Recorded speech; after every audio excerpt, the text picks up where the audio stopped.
Welcome to the Three Martini Lunch.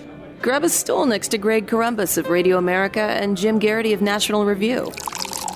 Three Martinis coming up.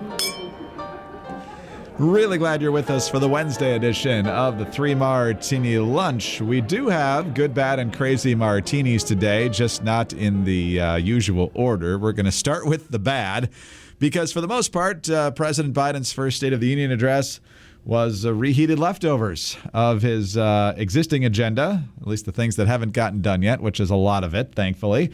Some tired old tropes that just simply aren't true, some gaslighting. There were some better moments, more towards the beginning, as he was focused on the Russia and Ukraine situation.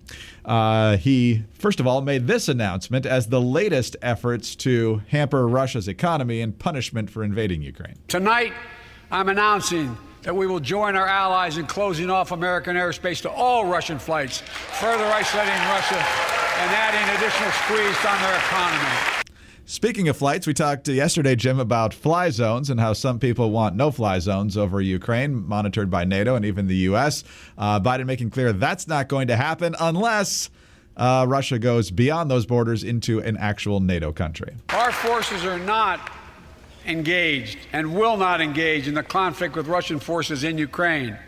Our forces are not going to Europe to fight Ukraine, but to defend our NATO allies in the event that Putin decides to keep moving west. For that purpose, we have mobilized American ground forces, air squadrons, ship deployments to protect NATO countries, including Poland, Romania, Latvia, Lithuania, and Estonia. And as I've made crystal clear, the United States and our allies will defend every inch of territory that is NATO territory with the full force of our collective power. Every single inch. Then he got on to the domestic stuff, Jim, and that's where confusion tended to reign in a number of places, and other places where you just flat out don't believe him, like saying he's going to secure the border and that Democrats totally want to fund the police. But here's a contrast. First, the clip of, we got to build and buy everything in America, which sounds great. And then also, hey, we're going to tax you guys. That means make more cars and semiconductors in America, more infrastructure and innovation in America, more goods moving faster and cheaper in America, more jobs where you can earn a good living in America. Instead of relying on foreign supply chains, let's make it in America. I may be wrong, but my guess is if we took a secret ballot in this floor, that we'd all agree that the present tax system ain't fair. We have to fix it. I'm not looking to punish anybody, but let's make corporations and wealthy Americans start paying their fair share. Well, that's going to do a lot of good for businesses, of course. Jim, then he talked about how COVID is waning, and so it's time to get past the discord and the disagreements of the pandemic, because, man, we need to be unified, forgetting the fact that he's been one of the people causing a lot of the disunity. So here's that statement and a couple of recent statements from him that would suggest otherwise. Let's stop seeing each other as enemies and start seeing each other for who we are, fellow Americans. Do you want to be on the side of Dr. King or George Wallace? Do you want to be on the side of John Lewis or Bull Connor? Do you want to be on the side of Abraham Lincoln or Jefferson Davis? This is the moment to decide. We've been patient, but our patience is wearing thin, and your refusal has cost all of us. And, of course, our last clip here, he accused Republicans of trying to suppress voting. The most fundamental right in America is the right to vote and have it counted. And look, it's under assault. In state after state, new laws have been passed. Not only to suppress the vote, we've been there before, but to subvert the entire election. We can't let this happen. So a lot of content there, Jim. A lot of places we could go with the conversation. Some definite gaslighting there, some contradictions in policies, some clear statements, I would say, for the most part, on Russia and Ukraine. Others thought he should have made the case for why it's important to stand with Ukraine. What stood out to you, good, bad, and otherwise? Greg, you're really trying to get me to use the term. There's a lot to unpack here. I use too many clips, I know. You're just loading it all up there. So one of the things that jumped to mind as we listened to the Made in the USA, Made in the USA, everything that the Biden administration does is going to be made in the USA, except for the COVID tests that they ship to us, and that they have more. Oh, by the way, apparently 40% of those COVID tests they sent out haven't been claimed. They're just sitting there. Hopefully the expiration date is still some ways away. But I happen to notice it was made in China, and I'll avoid any crude jokes about the COVID-19 becoming pre-installed in the COVID tests we get from China. They're perfectly reliable and safe, but kind of ironic that this administration likes to beat the drum on made in the USA so much, and then, of course, this big project required lots of imports from China. I think to the extent I'm going to remember this State of the Union address, which is not going to be much, it's going to be that I turned to CNN maybe half hour, 20 minutes before the speech began, and they had CNN, for all of their faults, and they have many. It's a better place without Chris Cuomo, and every time Don Lemon takes over for Anderson Cooper or Wolf Blitzer in the prime time in the evening, I groan. But CNN's got a lot of reporters on the ground in Kiev. The footage is amazing.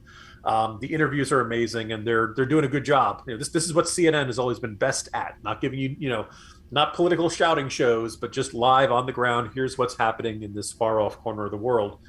And I just put everything in the State of the Union in perspective, right? I mean, the Russian invasion that is occurring in the name of quote unquote denazification blew up a Holocaust memorial yesterday. Right? I mean, they're shelling cities, they're blowing up schools. There are reports of doctors and hospitals and neonatals. This is as hellacious and bad as it gets. And I'm supposed to get really fired up about the fact that the highway guardrails are going to be made with steel that's entirely made here in the United States. The president's speech, the first 5 to 10 minutes that were focusing on Ukraine were fine. I think that's when he got the most bipartisan applause, and that was, what you'd expect.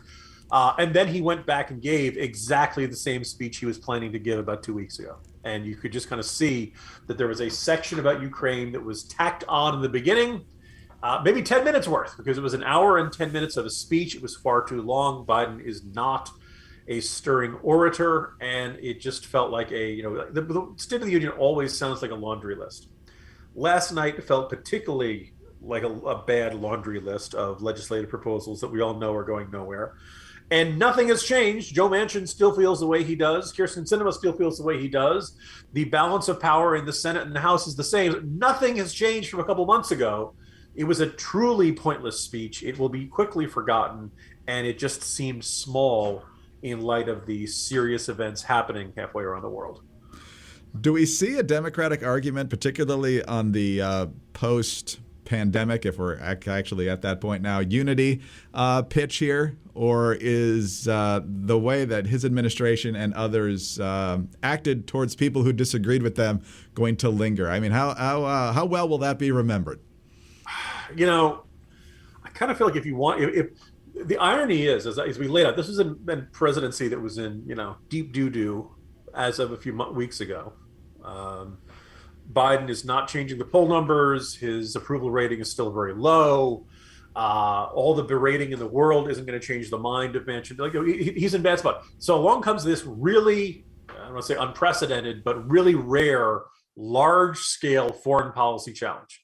A dictator is invading neighbors in Europe and doing so in unspeakably brutal ways. Biden wanted to be FDR, okay?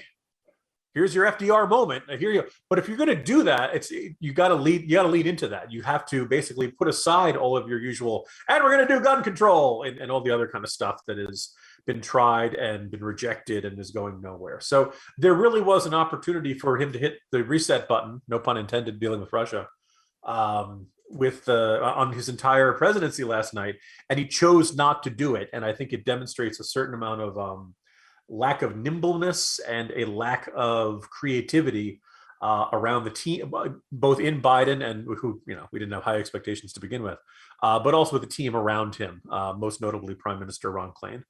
No, that's exactly right. And we will see. We'll be talking about Biden again in the next Martini a little bit as well. But the needle didn't move. Even David Axelrod admitted the tide had not turned. And based on what most the numbers are showing us in the instant polls, most people who watched like Biden, so they're fairly lopsided in his favor, although apparently not as good as last year. So yeah, I mean, go like, numbers are down. The people who don't like Biden aren't watching. So they're not going to show up in those instant polls of did you watch the speech and what do you think? So.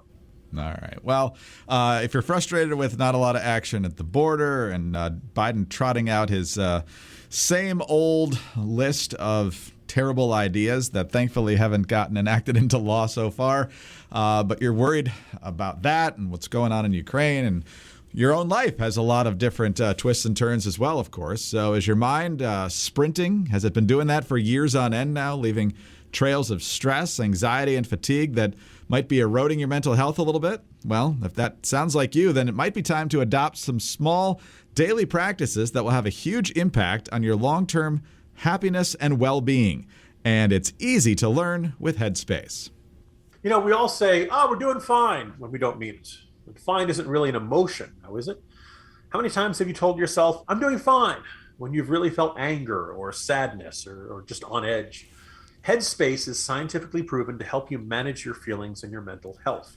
In fact, a recent study proved in just 2 weeks, Headspace can reduce your stress by 14%.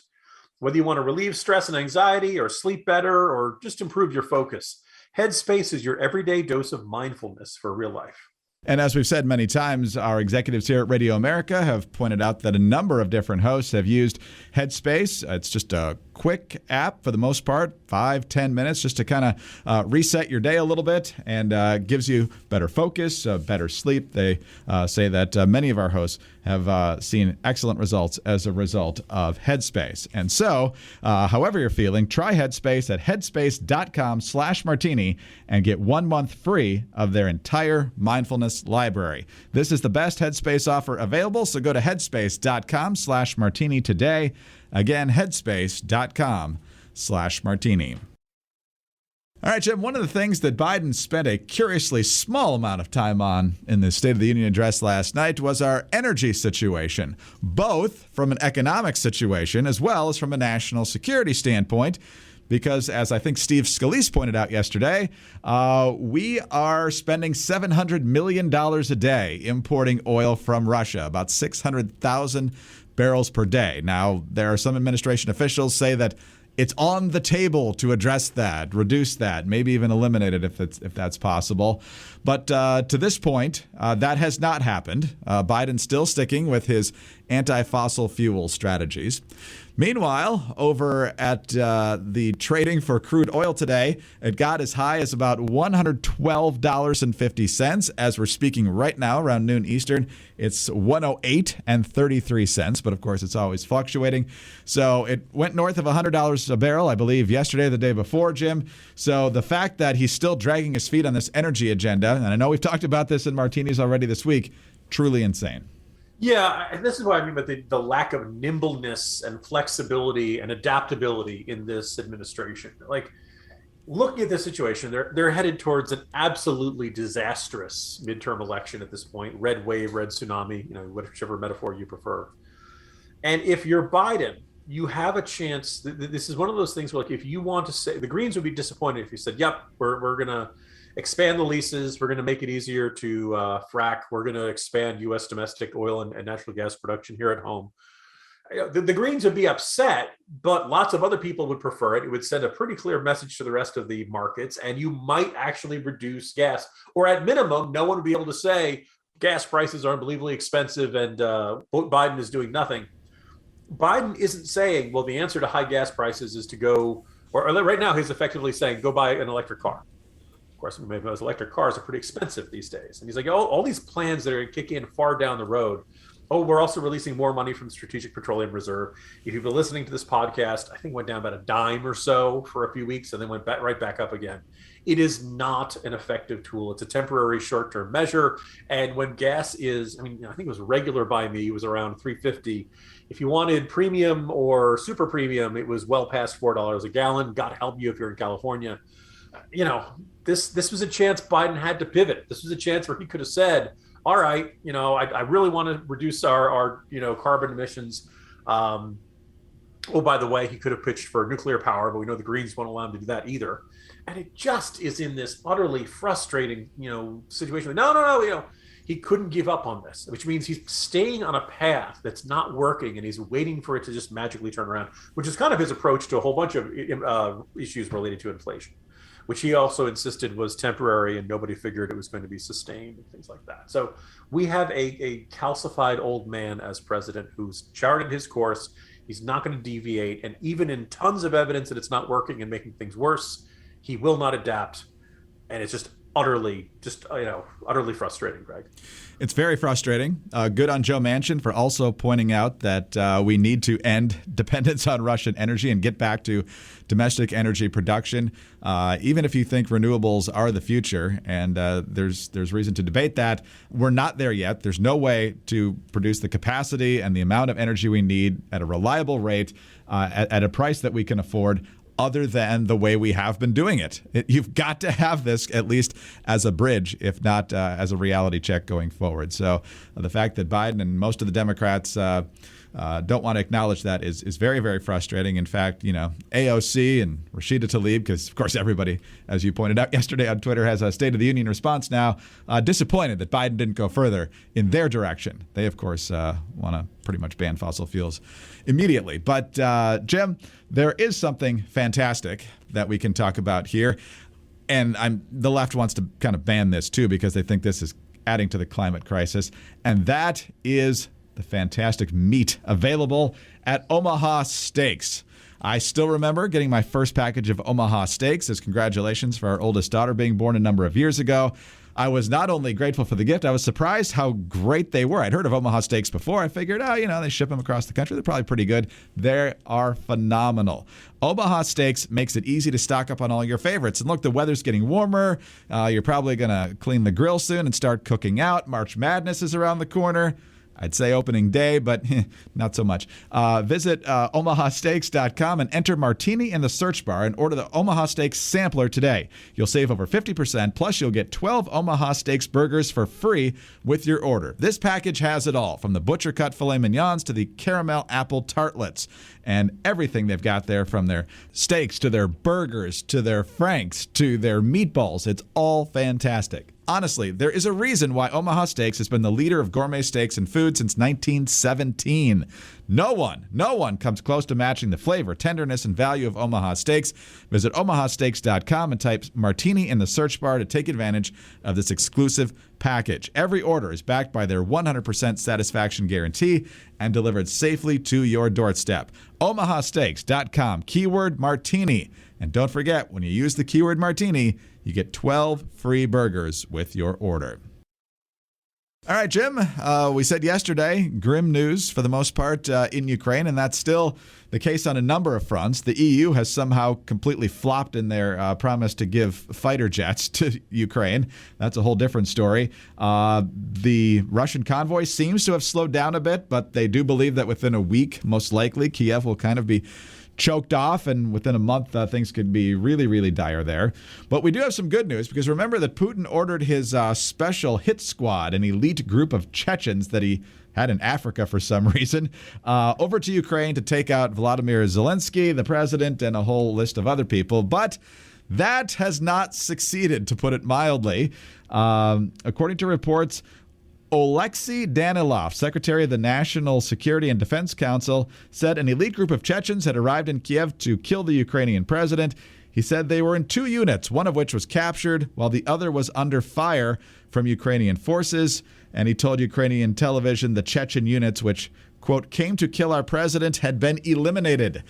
So hopefully that means that they are dead. So, Jim, the other part of this report is that they got good intelligence from a source inside Russia that was not in favor of the war. So hopefully that person is not sniffed out. He could be a very good source of information. However, if he is caught, I'm sure he'll be dead within hours. But what do you make of at least that bit of good news? Yeah, look, we're getting a lot of information from the Ukrainians that conceivably could be propaganda, conceivably could be exaggerations of what's happening. But it seems pretty likely that if, God forbid, Zelensky passes away, is killed by some bomb or something, we're going to know about it. So the fact that Zelensky is still alive is a sign that at minimum, this Chechen hit squad did not achieve their mission. And when you say they're hopefully dead and killed, Greg, I don't think it's likely the Ukrainians just talked them out of it. Chechens seem pretty hardcore. They don't seem like the type to say, maybe we shouldn't be doing this. So I'm glad to hear that. You mentioned the NATO countries not offering air assets to the Ukrainians. And in fact, I just happened to, right before we started taping, write a corner post on this. I've gone back and forth on this, Greg, and I kind of feel like it's probably the right choice, as much as it may be deeply frustrating. Because the problem is, in fact, there have been several reports over the last couple of days of either Ukrainian officials or other European officials saying, yes, we're about to give, basically effectively lend our air fighter jets to the Ukrainians to say, hey, go get them, guys. Good luck, Ghost of Kiev. Go attack the Russian forces. And the first thing to keep in mind is that the Ukrainian Air Force flies Soviet-made planes, the MiG-29s and a couple of Sukhoi jets. And most NATO nations are not flying those kinds. They're flying Western-made planes. Look, we have pilots in our listenership. I'm sure they can give a better sense of the difficulties of transitioning from one kind of fighter jet to another than I can. I do know that if I'm going into a life or death combat of dogfights and stuff like that, I don't want to kind of sort of know how a plane works and stuff like that. So there are 3 NATO countries that do have MiG-29s, Poland, Slovakia, and Bulgaria. But all of them have basically said, no, we're not turning them over. And for very understandable, Poland, Slovakia, and Bulgaria might feel like, hey, we need those right now. We kind of need all of the ones we have because we need to deter any further Russian aggression and stuff like that. The other big problem here is that if the MiG-29, let's say Poland says, fine, you can have our MiG-29s, come over, put your pilots in them, go fly and attack the Russians. Well, if jets that are attacking the Russians are taking off from Polish bases, God only knows if Vladimir Putin is seeing things clearly at all. But be very easy and understandable if Vladimir Putin said, "Okay, that Polish air base is now a legitimate target because that's where the flights that are coming that are bombing us." And if that comes to pass, you have the Russians attack the NATO air base. Article 5 gets invoked, and before you know it, we have a full-scale war between NATO and Russia. That would be very, very bad. As bad as what is going on in Ukraine is, I think all-out World War III between Russia and NATO would be worse. So the question is, how do we avoid that scenario? NATO is going to be sending Stinger missiles. NATO is going to be sending the Javelin anti-tank weapons. I'm sure they're sending over all kinds of other weapons and ammunition and stuff like that. Sending them jets does not seem like a likely scenario, unless you can, the scenario I put out in the corner, which I know is kind of ridiculous, is land the plane right near the border, put a Ukrainian pilot in it, taxi across the border, and then take off. And then technically it's a Ukrainian jet taking off from Ukrainian land. So I don't think that's going to come to pass. I'm hoping we don't end up with a all-out war between Russia and NATO. But Greg, the idea of what's unthinkable has changed very dramatically in just the past 2 weeks. Yeah, no doubt about it. No doubt about it. I'm sorry you have to focus on another disappointing story involving jets. But I was going to say, I taped with Scott Mason, who does a Jets podcast yesterday. I said, this is the best, happiest topic I've had to talk about in weeks.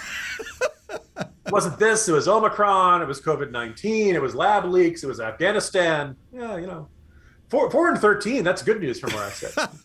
Hey, and this is the free agency month. Next month's the draft. This is the busy season for teams like ours. But who's been rooting for Russian bears all along, Greg? When we do our attack ads for. Very good. Yes. But then again, actually, Zelensky was the voice of Paddington Bear, so I guess some bears are okay. Jim, on that note, see you tomorrow. Have a good one. See you tomorrow, Greg. Jim Garrity, National Review. I'm Greg Corombos of Radio America. Thanks so much for being with us today. Subscribe to the podcast if you don't already. Please tell your friends about us as well. We'd love to have them along with us as well. Please continue those 5-star ratings and your kind reviews. Those are a huge help to us. Get us on those home devices. All you have to say is play 3 Martini Lunch podcast. Follow us on Twitter. He's at Jim Garrity. I'm at Dateline_DC. Have a great Wednesday, and please join us on Thursday for the next 3 Martini Lunch. Longtime CIA operative Rick Prado joins me to discuss his decades fighting communism. I'm Sarah Carter. On the latest Sarah Carter Show, Prado takes us inside his daring missions and how political considerations often take priority over national security. We'll also discuss how best to tackle the China-Russia threats, and I'll also explain what's really going on as Vladimir Putin puts his nuclear forces on alert. Don't miss it. Follow The Sarah Carter Show at Apple, Spotify, or wherever you get your podcasts.